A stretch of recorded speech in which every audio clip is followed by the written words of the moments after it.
Soulton Hall has stood grandly in the countryside near Wem in Shropshire since 1556, but we're going back further than that. This mound in the grounds of the hall could date back 900 years. Could a fort once have stood here as a base to control the road just over there?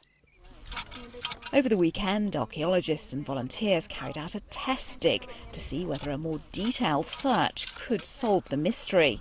The things we have found have really helped us understand a little bit more about what might be happening. So we don't know the answers, but I can show you some of the artefacts. So one of the most important is our clay pipe bowl. But what is really interesting about this is that the stamp itself tells us about the maker and the period of the clay pipe. So we think this probably dates the 17th century.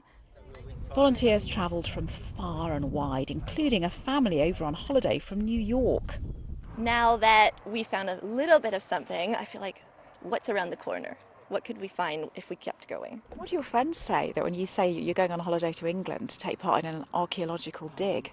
They weren't too impressed. They just thought it was digging in holes, so I didn't really talk about it to them. Carol Ashton grew up here. The hall and its fascinating grounds were her playground. As a family, we have those two areas out there which for generations we've never ploughed. Nobody's ever interfered with them because there was just a feeling that maybe there was something there. With past finds, including a cauldron leg and a riding boot spur, Carol's brother is hooked on finding out more. If it was built in the 1100s, there was a period where the throne was contested, and that translated to an anarchy. And in that period, locally, that ended up with people throwing up illegal forts and castles.